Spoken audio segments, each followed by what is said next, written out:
All right, let's review for this second exam here. There we go. Okay.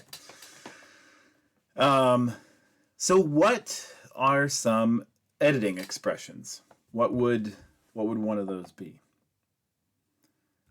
Something like no, I mean, and wait. So you might say something if you have. Oftentimes, these editing expressions are going to precede a repair. So they'll come after an error, and then you're going to throw in this editing expression, and then here comes a repair. And so you might say that it. No. You might say a sentence kind of like that, right? So that would be your editing expression. Or you might say, oh, no, wait. Put your thoughts together and then repair from there. So those are some editing expressions and when we typically see them. Okay, so there's 3 different kinds of gestures that we typically see. You remember what those are? Perhaps you're right. I don't know. Symbolic, iconic, and indexical. Right? So what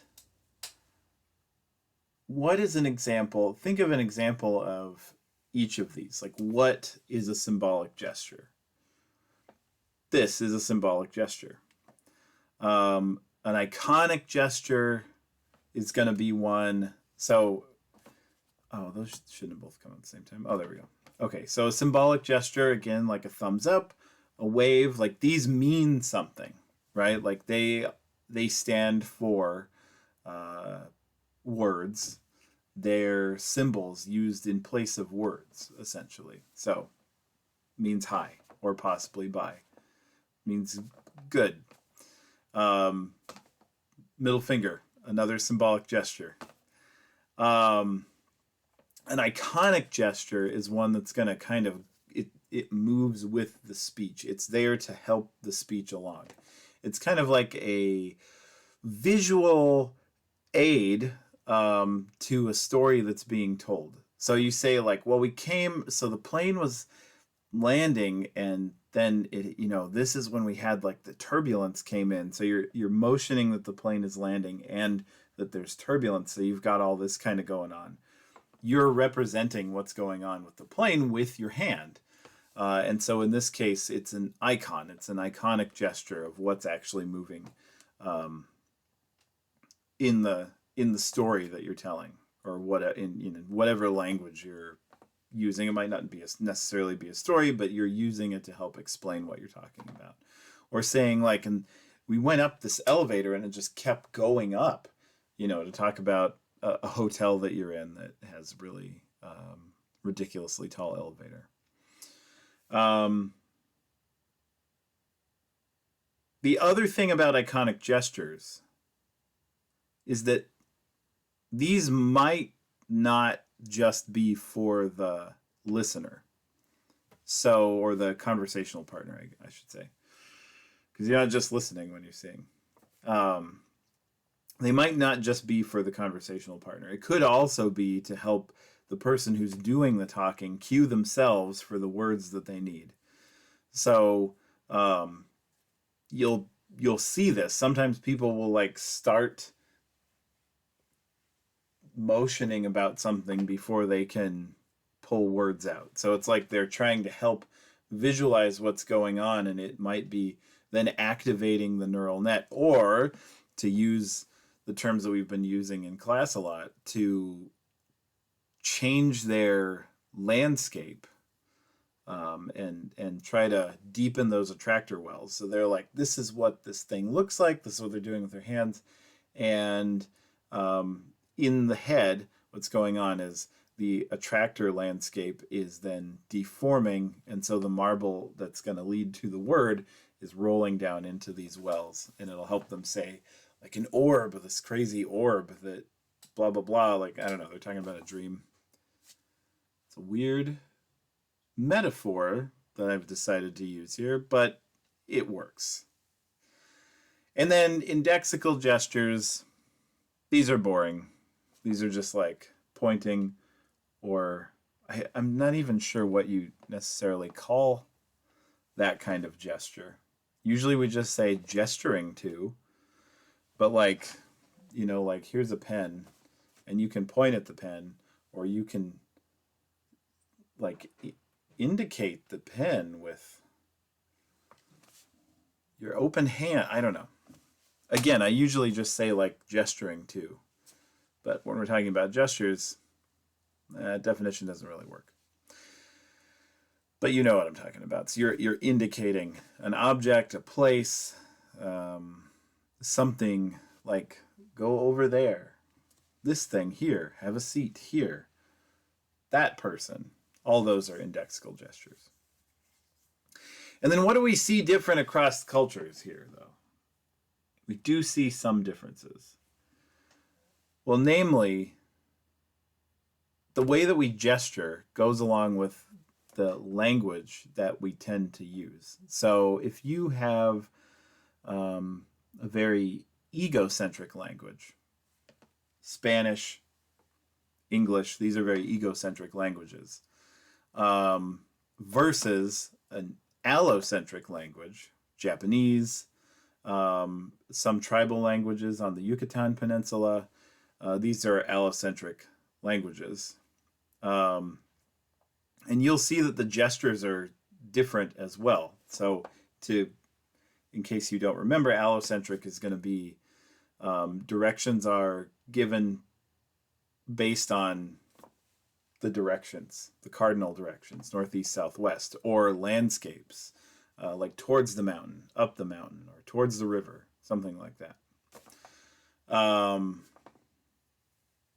My dad used to live here in Arizona, and there's a hill that everybody knows about because when you live in a valley, there's nothing but, there's huge mountains around you.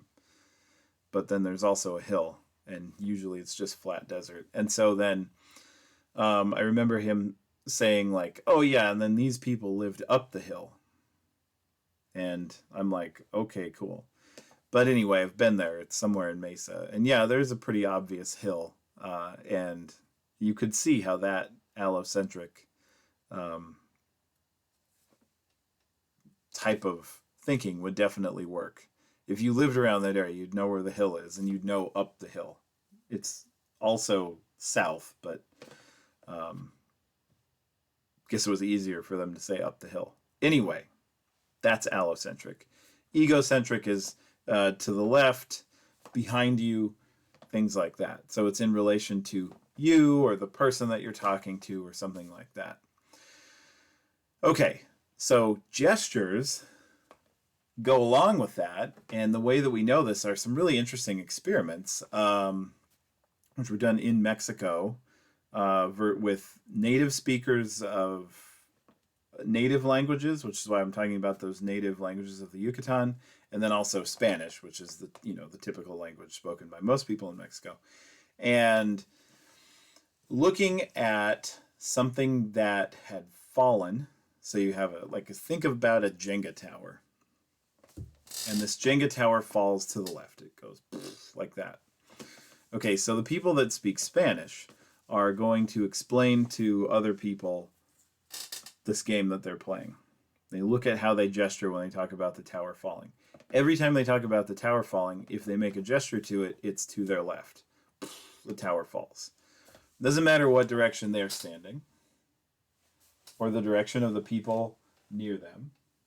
It's the same direction. But the people who speak this native language have allocentric gestures, which means that if they are facing the same direction that they were when the tower fell, they'll go this way. But if they're facing this way, they'll say, and the tower fell. And they'll kind of motion backwards. If they're facing this way, the tower fell. And they motion that way. So the tower's always falling in the same direction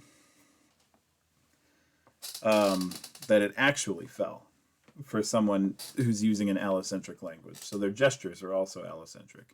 It's always representing that the tower fell to the east, Actually, in this case, I'm motioning to the north, but it's always showing that the tower is falling to the north, versus the person who speaks Spanish always referencing that the tower fell to their left. That's how gestures are different between cultures. Okay, hemispheric specialization. What the heck does that mean? And also, why is it important to language? Well, I should say this. If you want to kind of play along the way that I do this in the in-person classes, is I'll actually have people like give an answer. So go ahead and like pause this while you're watching and try to come up with an answer, and then unpause it, and then we'll go on and we'll talk about these answers. By the way, you can use your spacebar to pause and play in YouTube easily. So you don't have to just sit there and like keep clicking. You can just hit your spacebar to play and pause. Okay, anyway, hemispheric specialization simply means one hemisphere does most of the work for a particular task, right? So language is a left-sided feature. Usually. For most of us, it's a left-sided feature. Specifically for most of us right-handers, it's a left-sided feature. And for most left-handers, it's a left-sided feature too, but there are more left-handers that have, some of them have it on the right, like it's a totally flipped brain. And very, very few right-handers are flipped like that, but occasionally it happens. So most people have language on the left. Not everybody, but most people. And so that's a really good example of a hemispheric specialization. In kind of a more expanded view, there's a great iconic gesture for you. And I think in an expanded view, outside of just language, we can think of it as like the left hemisphere is local processes and the right hemisphere is global processes. Language is a really local thing. You're paying attention to the word, to the sentence, to things like that. Music tends to be processed on the right, and we think of music as more of a global thing. You can't really pay attention to each note because a note by itself has no meaning. It has a meaning within the whole context of the song. You can think about it as a note having meaning within a particular phrase of music, and that might be more like a word in a sentence. But I mean, when we're getting to a word in a sentence, we're already like at the largest kind of meaning that we're talking about on the left.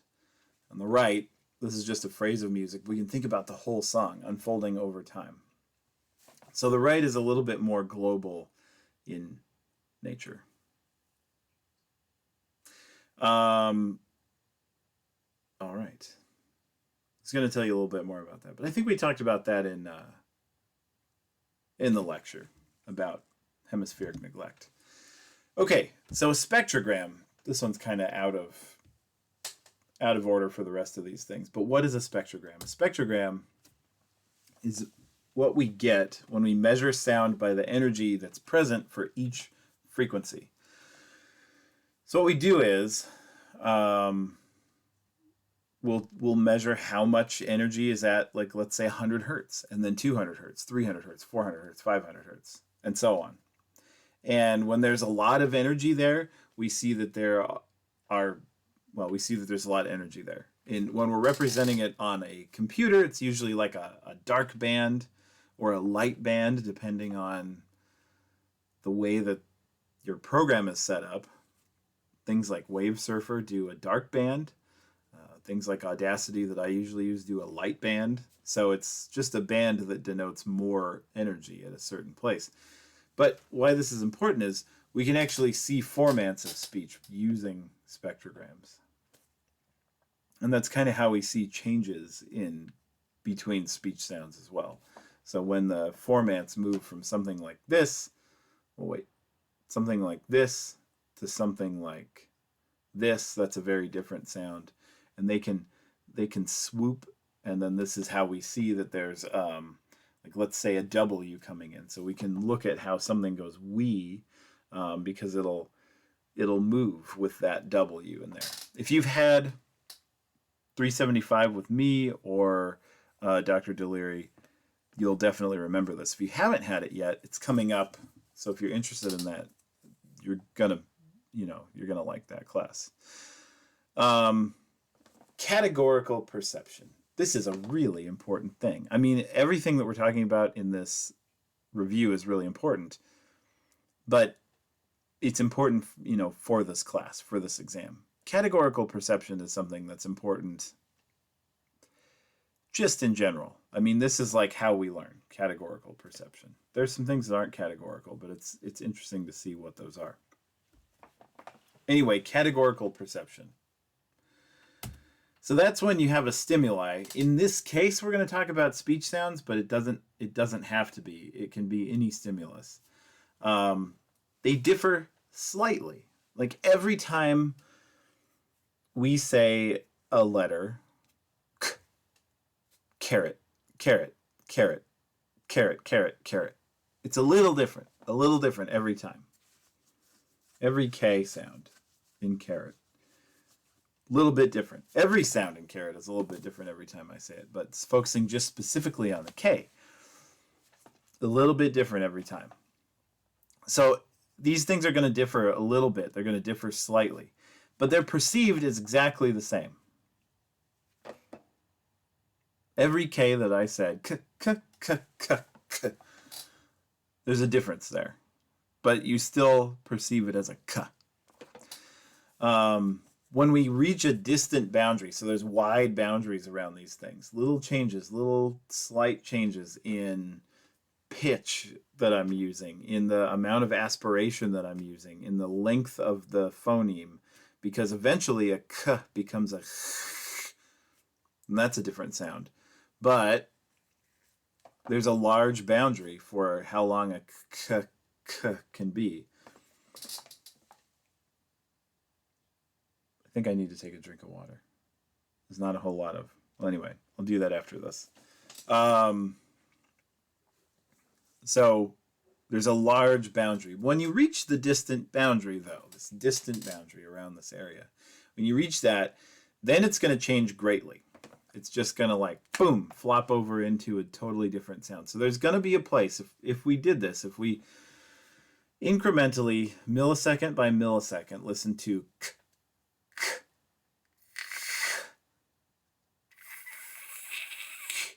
eventually it's going to get to the point, and we're just varying it really gradually. It's going to sound like a k, and then it's going to sound like a ch, and it's just going to happen immediately. So you're going to get this like huge change, but it's at the very edges of this like large boundary around what a K could possibly be. This is also multi-sensory. So you can change this. The McGurk effect that we looked at, this can change it. When you see a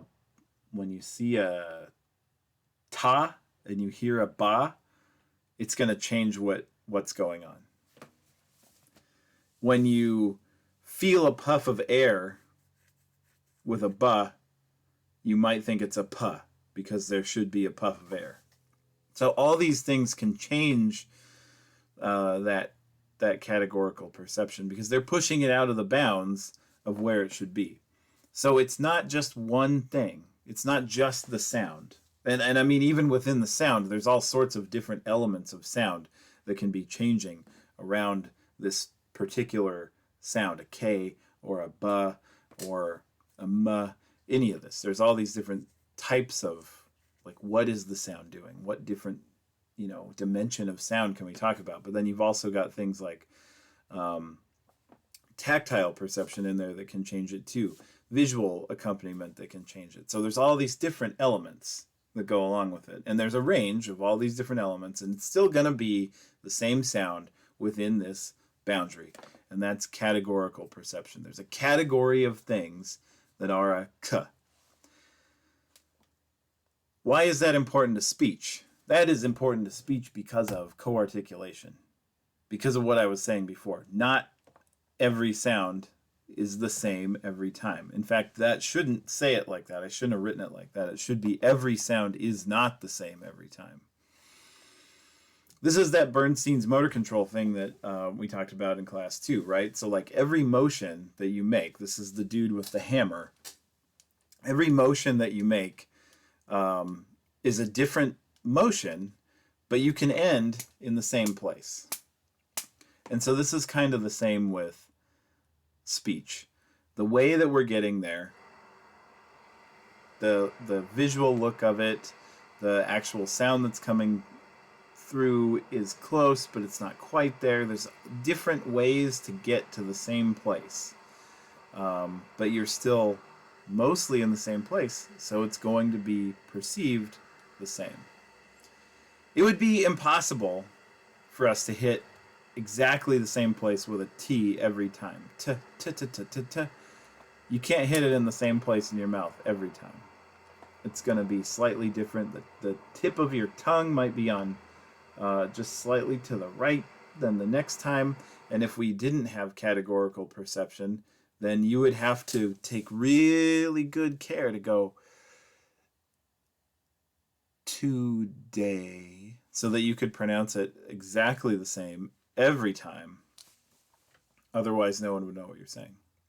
So anyway, that's why categorical perception is important to speech, because of co-articulation. Co-articulation is that different sounds that you're making are going to influence the next sound. So if you say ga, and then you say al-ga, the G is moved back in your mouth quite a bit. We still hear it as a G, but it's definitely changed. So that's co-articulation. But even without co-articulation, ga ga ga ga ga ga ga ga, it's not going to be in the same place every time.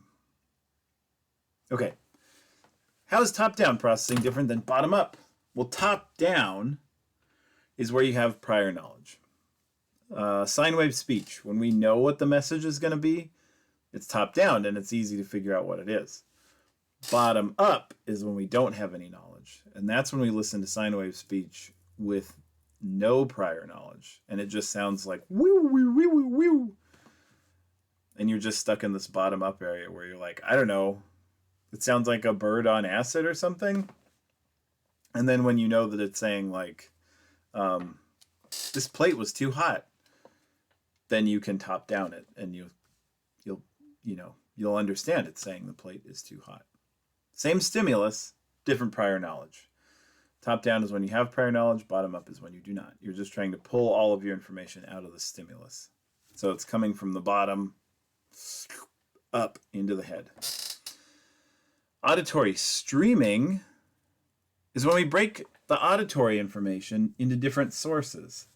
So this is that thing in the podcast. It sounds like a boom, bing, bing, boom, bong, bong, boom, bing, bing.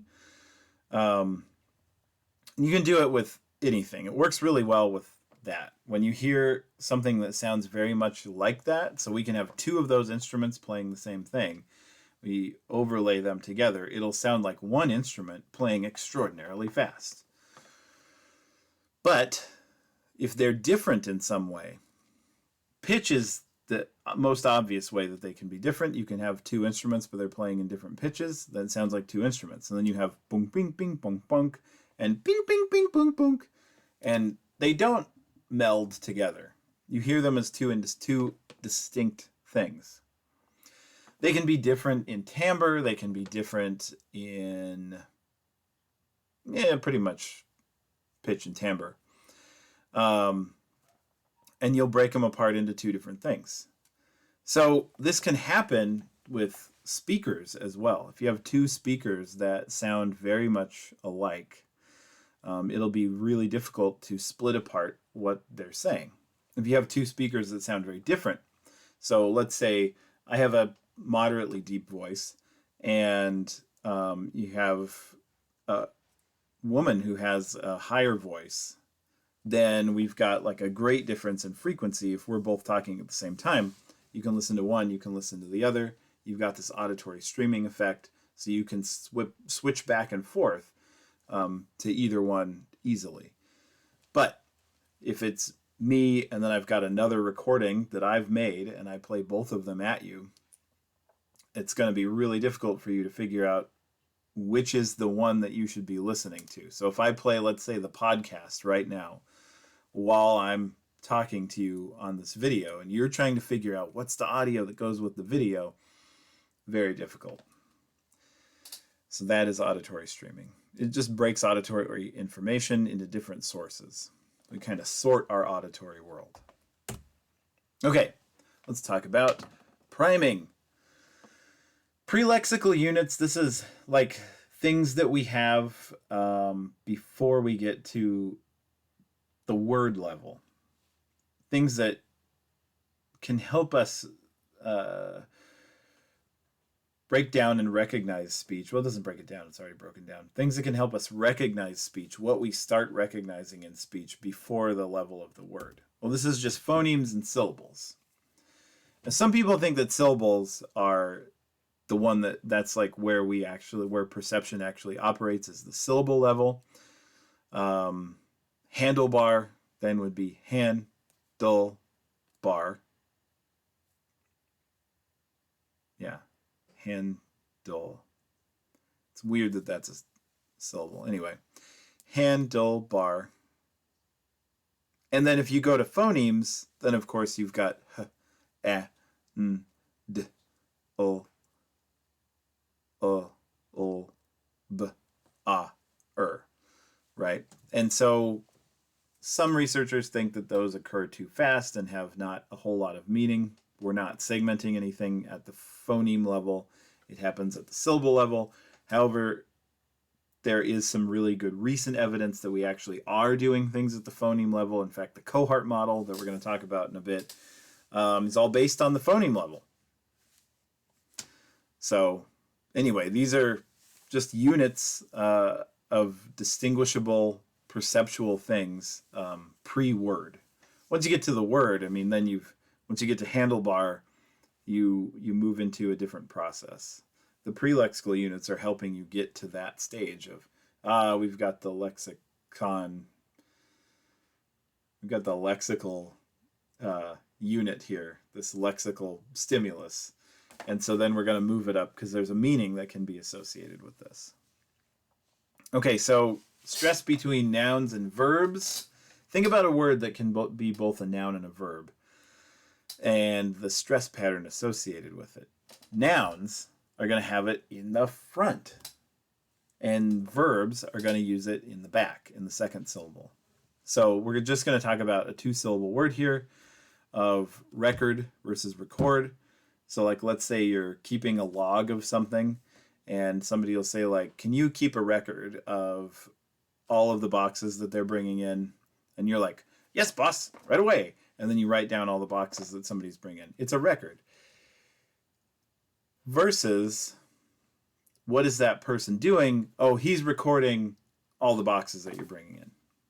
It's the same word, but we put the stress in a different place. Rerun, same thing. We talk about doing statistical analysis. If we have to redo it, we'll say like, I have to rerun these analyses. So we have the stress on the second portion too. It's a verb.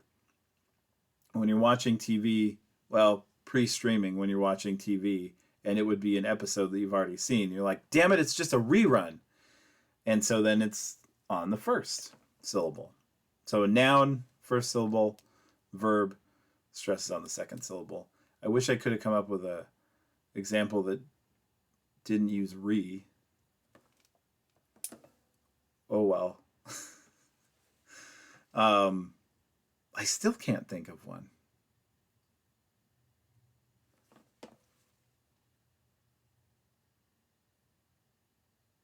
Bleh. I'm going to think of one as soon as I'm done recording this. I know it. Here's the cohort model of speech perception. This is exactly what I want to talk about. So what is it?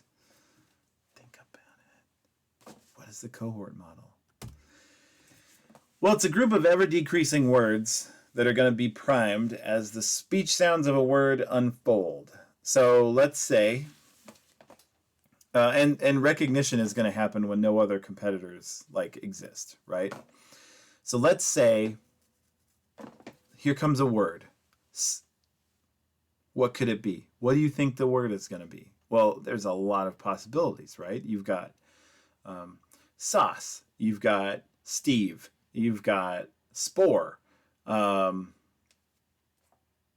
simmer, all this stuff. Okay, so now it's getting a little bit better. You can kind of predict a little bit better. You've got spoon, you've got spread, you've got splendid, splenda, all this stuff. And then I go to spa. Spa? Not a whole lot of things are coming up. Spaghetti. Obviously, it's spaghetti, right? There's not a whole lot of words that... There are no words other than spaghetti that go spag. And so there you get spaghetti. There's really interesting studies that have been done on this, and words like that in different languages. So it's not just a function of English, but there are words like that in Spanish, in Brazil, in Portuguese, I guess I should say, in Japanese, and Chinese that have not a lot of... The cohort is small as you start to get further, like quickly as you get further into the word. And then before you get halfway through the word, there is no cohort. There's one word. And when you get there, everybody knows what the word is.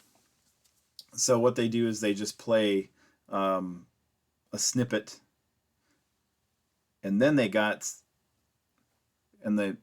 ask, like, what do you think is coming next? Then they have a different group of people come in, and then they got spec. And so then when it gets to the speg, everybody goes, oh, they got spaghetti. It's 100% of people who think they got spaghetti. And again, like I said, this is true in all different languages for words that have this kind of structure. And then there's some words that have a large cohort.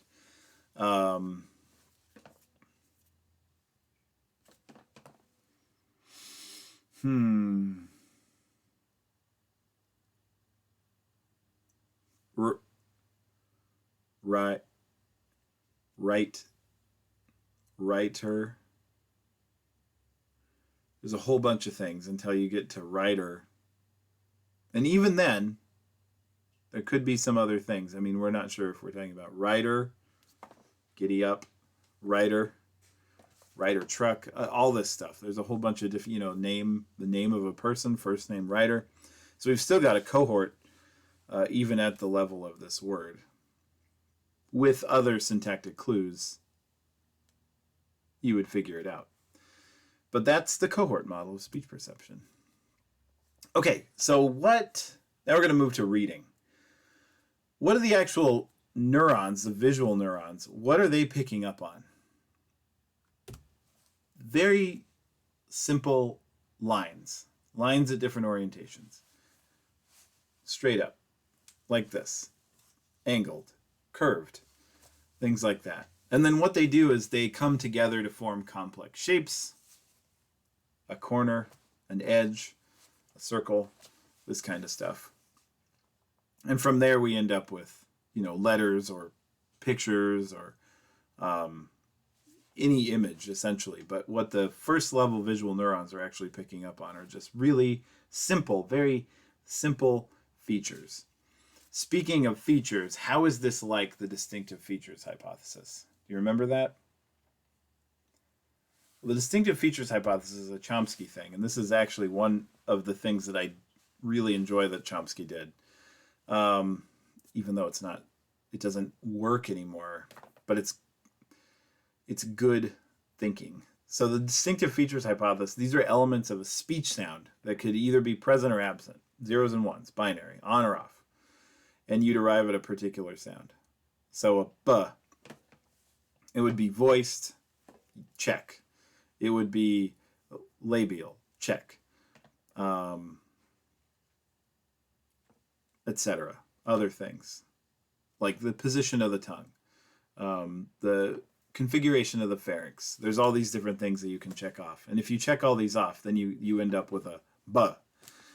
And the reason why the distinctive features hypothesis isn't true anymore is because of co-articulation and the Bernstein motor control theory, which, even though we can say that all these things are true, you can't, it's not just a computer program where it's a perfect 100% thing that happens every time. There's a little bit of slop around it, and we can still perceive it.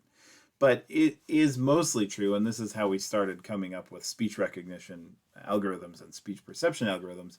What we've had to do is take this distinctive features hypothesis and change it to be a little bit less sure, a little bit more like a human, a little bit more sloppy. But anyway, the visual neurons are responding to very simple things, and the distinctive features hypothesis is a list of very simple things that would lead to a speech sound. And so this is very similar. Now, it's probably true that when you actually look at handwriting and reading, that it's a little bit more like distinctive features, because when we look at text on a, that's done by a computer or a printing press or anything like that, it's going to be the same every time. But then when you look at my handwriting, you can read it, but it doesn't look like any print. So it's likely that what's going on is that there are the same small features that we have in the visual cortex that should be responding to like a straight line in this B. This B is not straight. This one right here.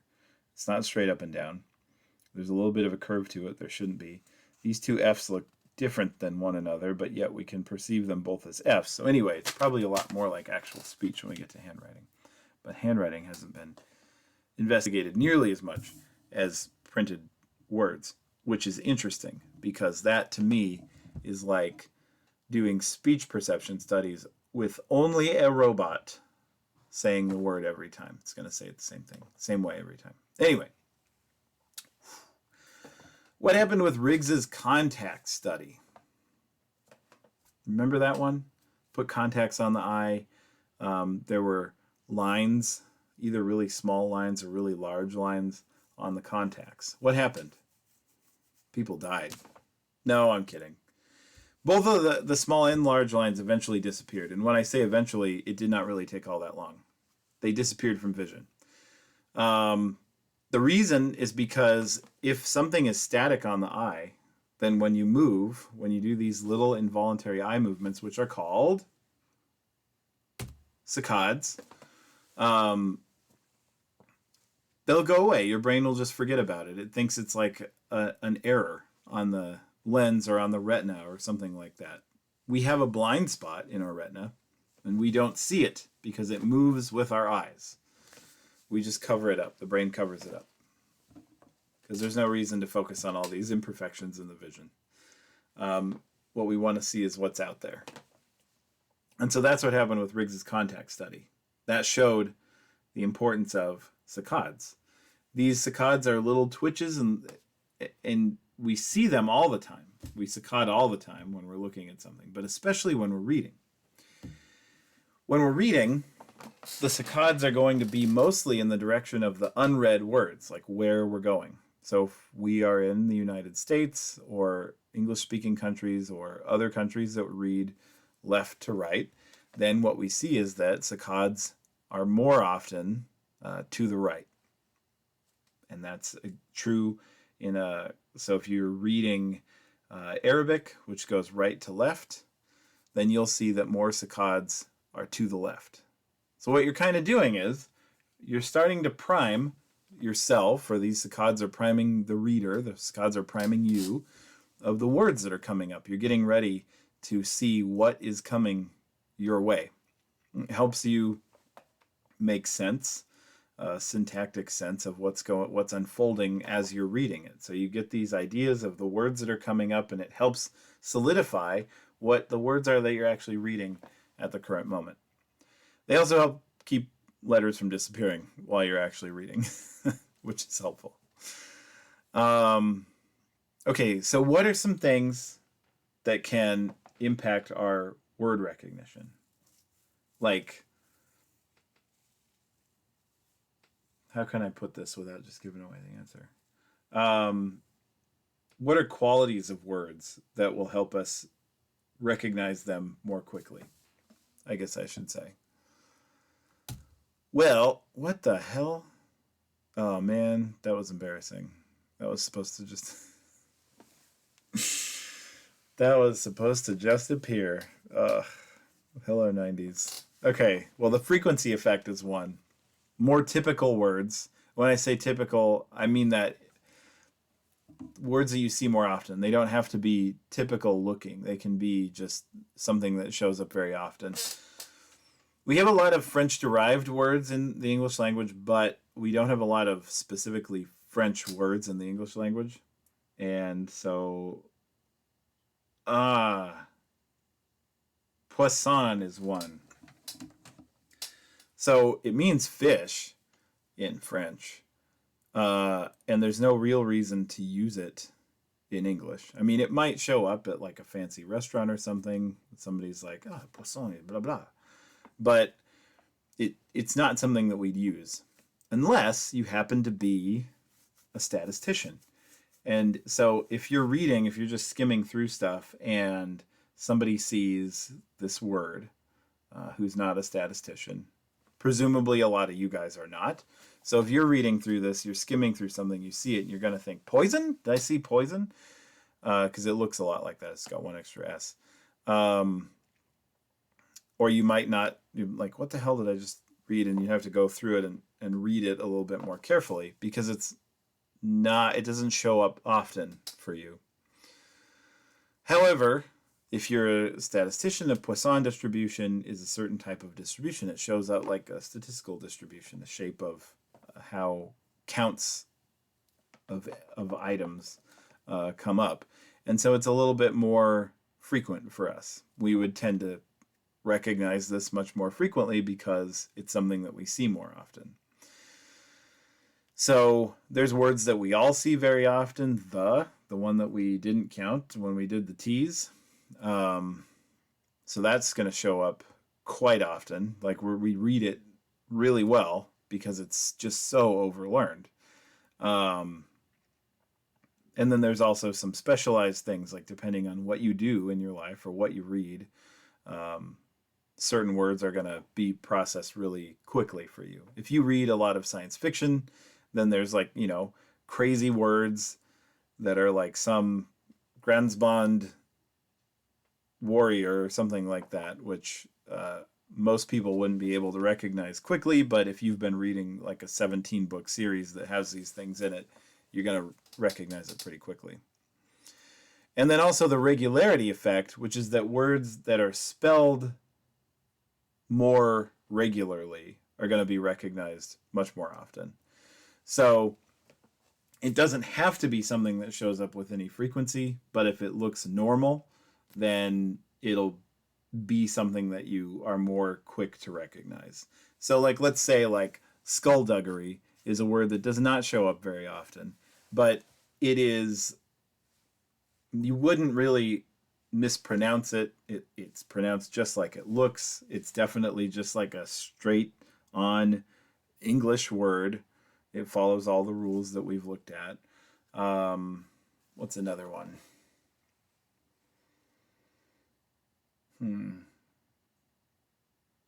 Trying to think of like a really regular word that doesn't show up very often. Fife is one.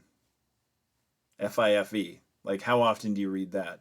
But it's, I mean, the way that it shows up, it just shows up like typical words, right? It looks like all sorts of typical words that we've learned how to say. And so that's another one that would be recognized fairly quickly, much more quickly than a word that was irregular in spelling or something. So let's say, like, again, the poisson is not spelled regularly. It is not frequent for anyone who's not a like a statistician. So then you have both of those going against you in recognizing poisson. And then all of us have frequency and regularity going for us when we read the. It's very frequent, it's very regular. Okay, so then do graphemes directly access the lexicon? So you're reading, and you've got little words. They come in your eyes, they go to your brain. Your neurons process just these very simple lines and shapes. They grow those onto more complex shapes, and those then become letters. Do they then go directly to the lexicon and then have you recognize a word? We're not sure.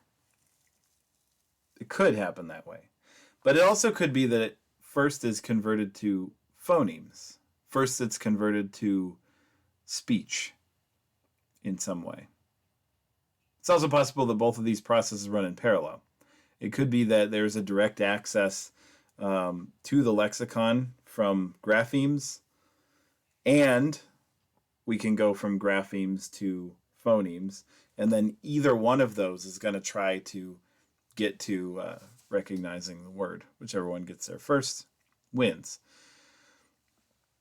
I tend to think that neither of them necessarily have direct access to the lexicon. It might be that they both generate pictures and feelings, and then that's what generates access to the lexicon. But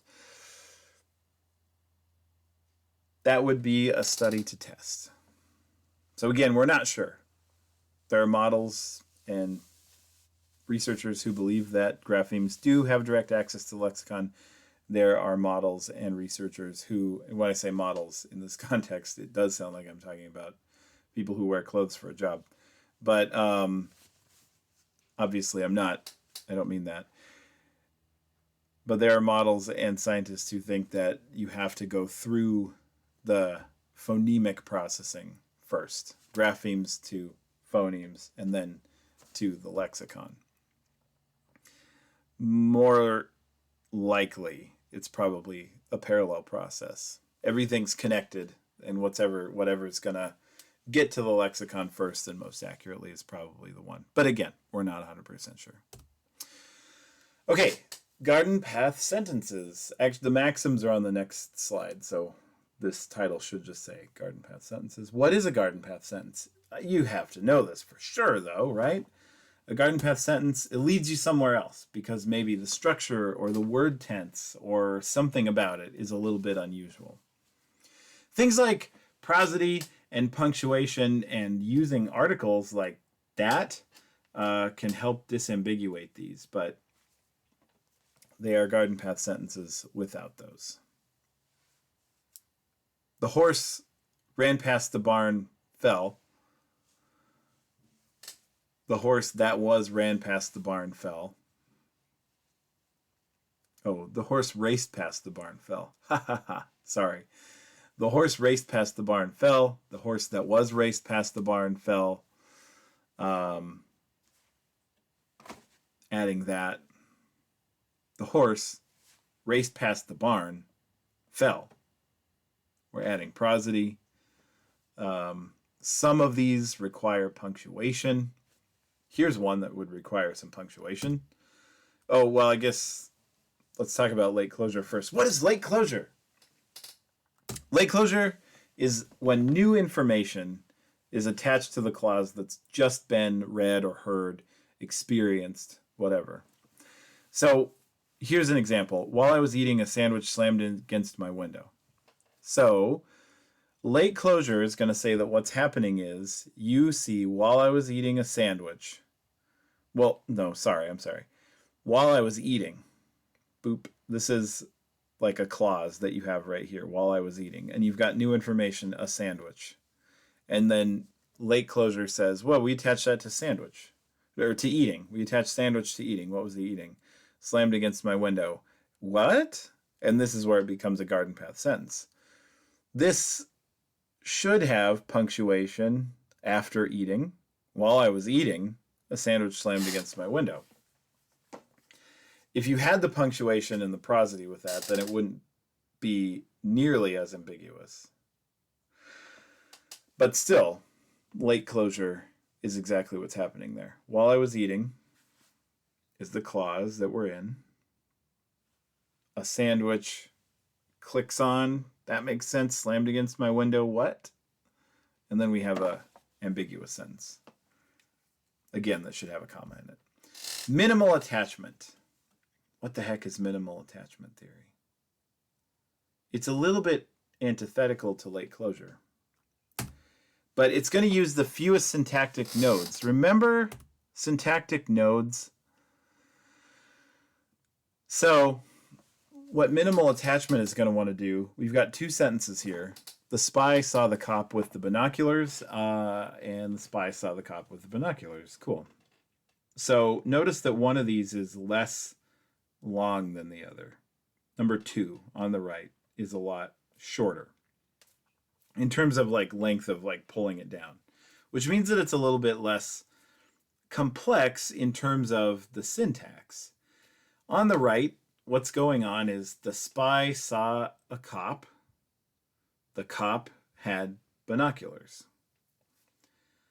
On the right, the spy saw a cop and the spy had binoculars. So syntactically, number 2 is simpler. The spy saw the cop with binoculars. The spy both saw the cop and has the binoculars. In number 1, syntactically, it's more complex. The spy saw the cop who had binoculars. So that's going to be minimal attachment. Minimal attachment wants fewer syntactic nodes. It wants simplicity of syntax. The reason why those are antithetical to each other is because on the left, this one on the left, this would be late closure. With the binoculars, well, it could go on the spy or it could go on the cop. And late closure is going to say it's going to go on the cop because we just talked about the cop. The spy saw the cop. Late closure with the binoculars. So because you can have both of these, then there's also an interactive model. The interactive model suggests that there are differences in semantics. Sorry. That's not what I'm trying to say. The interactive model says that that differences in the semantics of the sentence, different meanings, also different elements of the sentence, some prosody things, previous knowledge, that this can all change how syntax is processed. And so you can have late closure and minimal attachment both being things that you want to do, that your sentence processing architecture wants to do, either one of these, and little differences in the sentence, in the semantics of the words that are in the sentence, can change which one of those takes over and tries to make sense of what you're reading.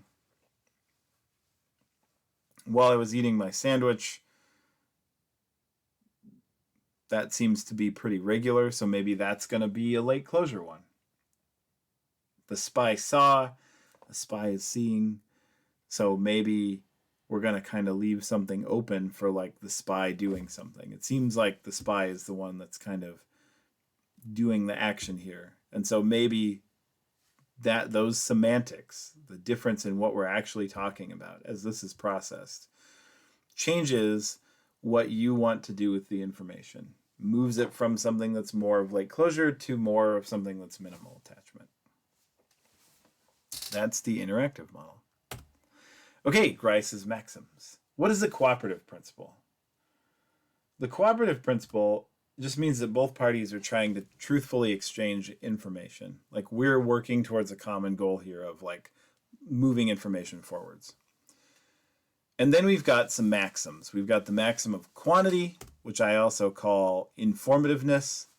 Neither more or less information than needed. So if I ask you how to change the tire on my car, you'll tell me how to change the tire on my car and not also tell me like, and then you have to make sure you got to check the tire pressure on the rest of your car's tires. And you then also make sure that you don't need to like put any oil in your doors because sometimes the doors creak. It's too much information. And if you tried to tell somebody how to change their tire and you said, well, you just swap them out. Clearly, that's not enough information. They probably know that. A thing that you can do with quantity, though, is that you can flout this and you can end up with under and over statements.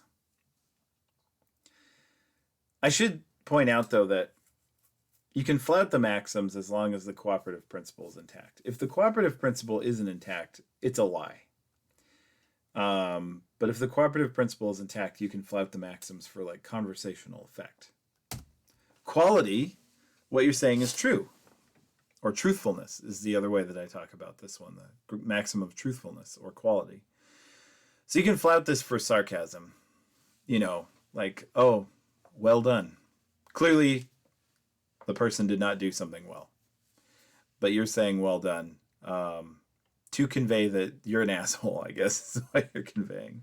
But you say it in a way that both parties know that you're not being truthful. You do not think that that was well done. Relation, this is also relevance, the maxim of relevance. This is the one I enjoy flouting. It's absurdity. Also, you can use it to protect somebody from criticism. How well was that job done? You know, this guy's really nice. And so perhaps what's left unsaid is, I'm not going to tell you that he did a shitty job. He's a cool guy. So, there's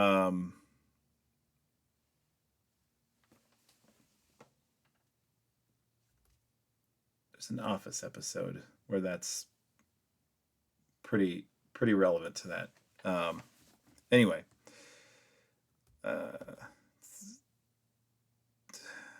it's one with, well, anyway, something with David Wallace. Some of you guys definitely know. Lastly, the maxim of manner, also clarity. The maxim of clarity, this is another name for this one, so being clear. You can flout this for puns or being, you know, ambiguous, like an attempt to be funny and ambiguous. So you're not being clear. You're intentionally using a word that could have like a double entendre or something like that would be what happens when you flout that one. So those are the maxims and the what happens when you flout them. This is a flautist. And that's the end of this review. Good luck.